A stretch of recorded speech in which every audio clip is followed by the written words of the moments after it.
가계대출 규제를 강화하면서 대출 문턱을 높였습니다.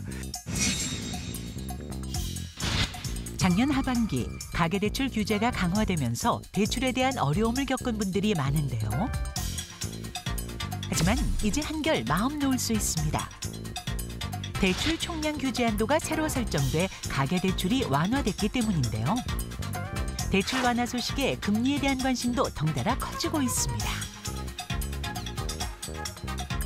하지만 여전히 높은 금리에 선뜻 대출하기 어려운 상황인데 풀리는 가계대출 어떻게 완화되고 향후 금리 변동은 어떨지 자세히 알아봅니다. 네, 첫 번째 주제 정말 반가운 소식이 있는데요. 네. 기사 타이틀 보면서 함께 이야기 나눠보겠습니다. 주시죠. 네, 빗장을 걸어 잠갔던 은행이 한도를 다시 완화하면서 꽉 막힌 가계대출에 숨통이 트인다라는 소식들이 지금 올라오고 있습니다. 네, 지금 대출 규제 완화된다, 가계대출 뭐 상향된다 이런 네. 뉴스인데 그러면은 뭐 부동산 관련이나 일반 가계대출도 좀 쉽게 받아볼 수 있는 건가요? 네, 그렇습니다. 실제 이제 대출 총량 규제가 이제 좀 풀린다 보시면 되겠는데 일단 그래프를 하나 보면서 우리 같이 좀 설명을 해드리도록 하겠습니다.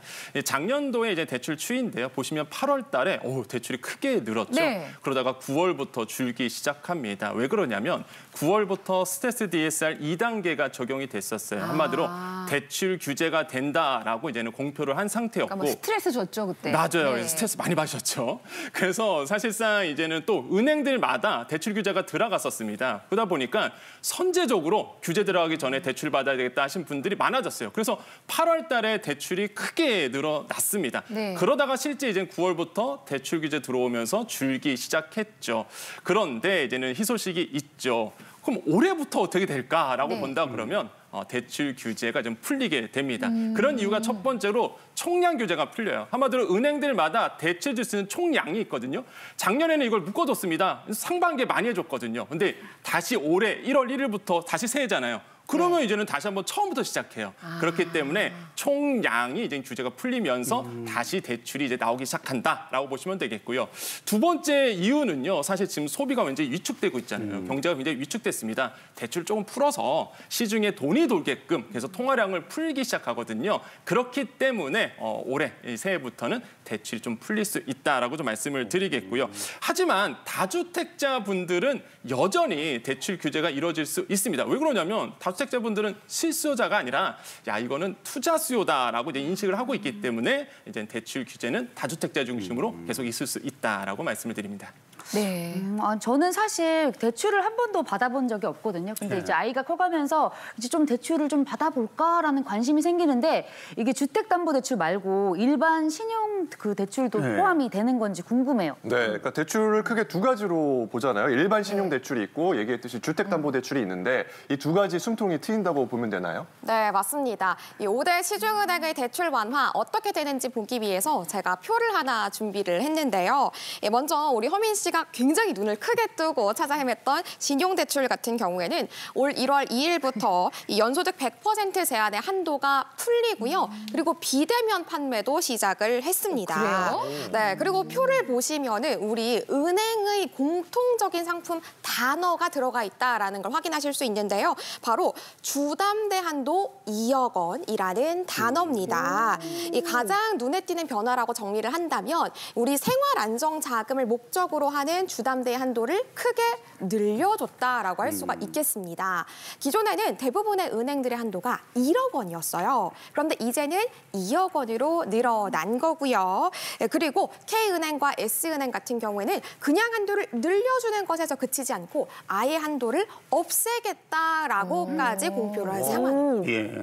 근데 시중은행이 이제 돈을 많이 빌려주는 거 그거 좋죠. 근데 저는 이런 얘기가 생각나네. 그림의 떡이다. 왜요? 왜냐면 이자가 높으면 사실 아무리 빌릴 수 있어도 빌리지 못하는 게 현실 아닌가요?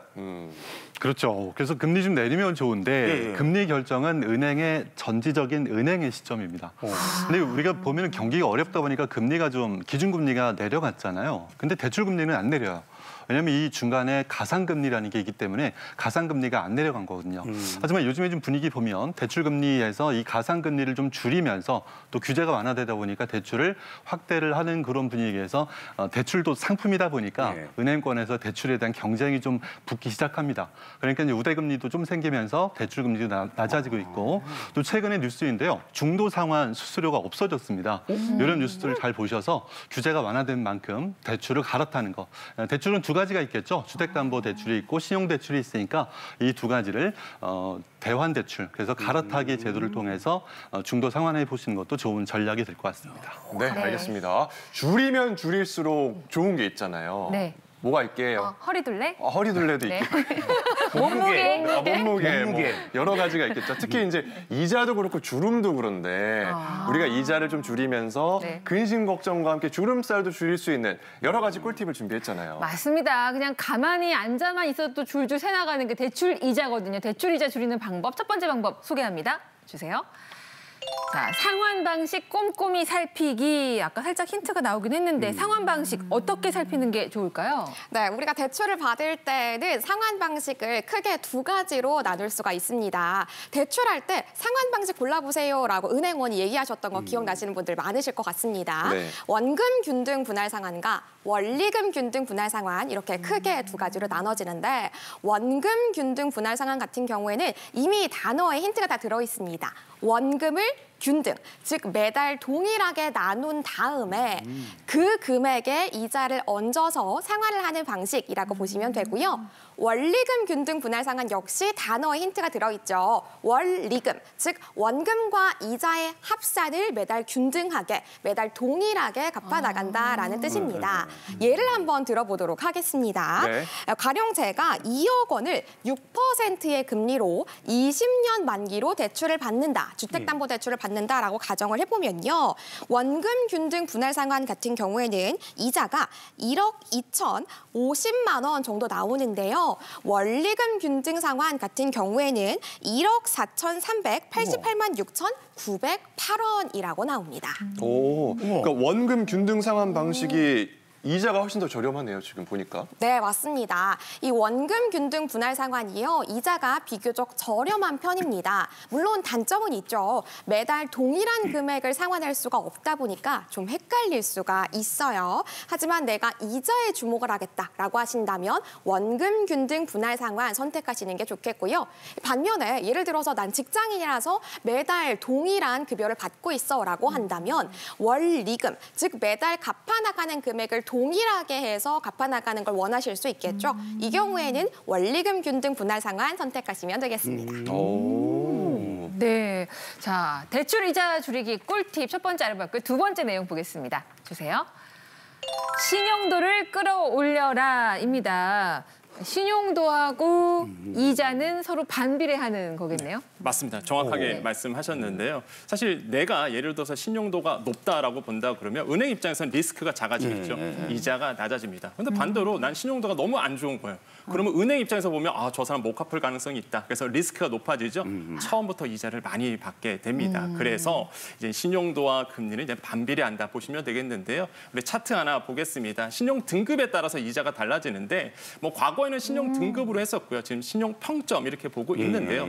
이래서 상등급 같은 경우, 그러니까 840점 이상이신 분들입니다. 평점으로 본다 그러면 대출 금리가 최대 이제 5% 이렇게 될 수 있죠. 그러면 예를 들어서 1억 원을 내가 대출을 받는다. 난 신용 등급이 예를 들어서 1에서 3등급 사이에 온다. 그러면 연 이자가 500만 원 됩니다. 그런데 반대로 만약에 내가 신용 등급이 7등급이다. 라고 본다 그러면 이자가 7% 된다고 가정한다 그러면 연이자가 700만 원이 돼요. 그러니까 신용 등급이 낮을수록 이자가 더 높아질 수밖에 없다라는 거죠. 그래서 이자를 좀 낮게 내고 싶다 하시는 분들은 신용도 관리가 굉장히 필수다라고 말씀을 드립니다.